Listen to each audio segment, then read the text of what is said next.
Welcome to the Rogers Kakasungura YouTube channel.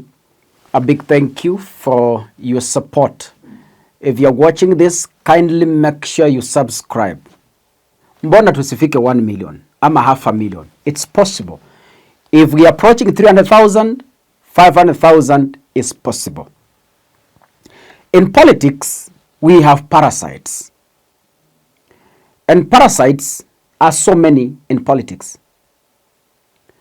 A parasite is someone who depends on another person for survival without giving back to that person. Instead, he keeps on siphoning from that person.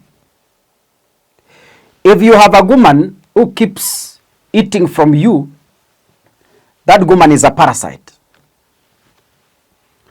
And in politics, we have such people, but I call them parasites. Until his death, Raila Odinga had so many parasites. Someone can ask me, Kaka, why are you bringing this issue when Raila Odinga is no longer with us? It is a lesson. Bringing these stories, they keep us learning. They make us correct some mistakes. They make us not to repeat some mistakes. So when I bring such issue when Raila is not here with us, not that we are reminding you about Raila's death. No, we are using this to teach other people on what they are supposed to do.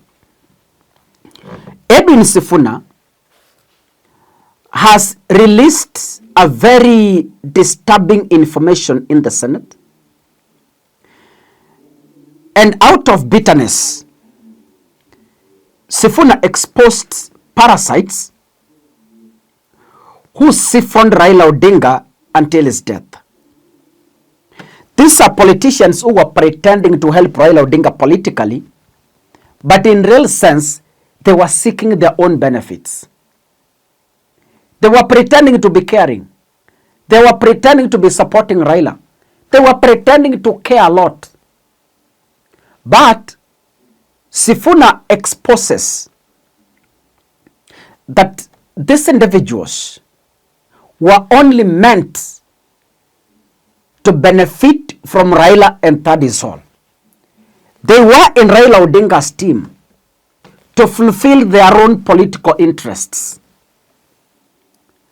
So it brands the other faction as being filled with people who didn't help Raila Odinga when he needed their help the most. They were just walking with him, eating with him, but at no point they were willing to help Raila Odinga. Can we listen to Edwin Sifuna?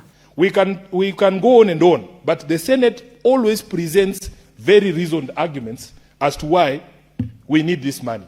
And then you have Samuel Atandi there, the chair of budget, waiting for you. He says, oh, there is no money today. He goes for lunch, comes back, says, oh, we will add 1 billion. He just pulls figures from there. There is no scientific process in Atandi's head that results in the allocations under this particular bill, Honorable Speaker. So it is deeply embarrassing. And I want the people of Kenya to know that the people who are betraying the dream of devolution are members of ODM. They are the ones betraying the dream of devolution. If Samuel Atandi, as the chair of budget, put his foot down, and he comes from Siaya, he passes by Raila's grave every day. Can you imagine, Honorable Speaker? This is somebody who comes from Siaya. He calls himself Baba's child. In fact, I was seeing on social media, even the DJs who perform at their events are not being paid. And I want Atandi to see me on TV there. If he doesn't pay that DJ by the end of this week, he will see that DJ in Thika, because Nitalinda will DJ. It is embarrassing, deeply embarrassing, Honorable Speaker. They even go around crying that, oh, the national government has refused to pay ODM the 12 billion shillings that is owed under the political parties fund. You are the ones in charge of the basket. You are the ones in charge of the basket. It's like you going home, Honorable Speaker. You are the one who has the basket, and you can't even put aside some flour for your own children. They are looking at you giving other people money, and your own children are starving. You are the ones in charge of the basket, Atandi and Honorable Mbadi. For heaven's sake, you are embarrassing us as a party. And those of us who were ODM supporters, who have now shifted to other wings, but still have retained the love for Raila Odinga even when he is in the grave. We need to reject betrayers. We can clearly tell the people who betrayed Raila Odinga even in his death. We know them by name. We know their homes. We know their offices. And we know they are seeking another mandate in the 2027 general election, either through an appointed office or an elective office. When we identify these individuals, it will be very easy to deal with them. And we pray that Raila Odinga gives us a signal. Why did I bring this story up?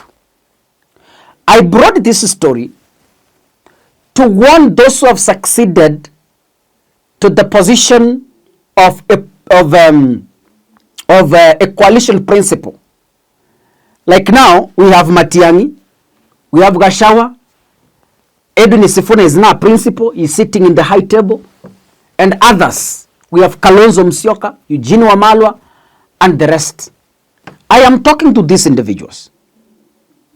As you put your house in order, that is your team, as you put your party in order, because at the end of the day, all these parties will meet for negotiation to find a suitable candidate.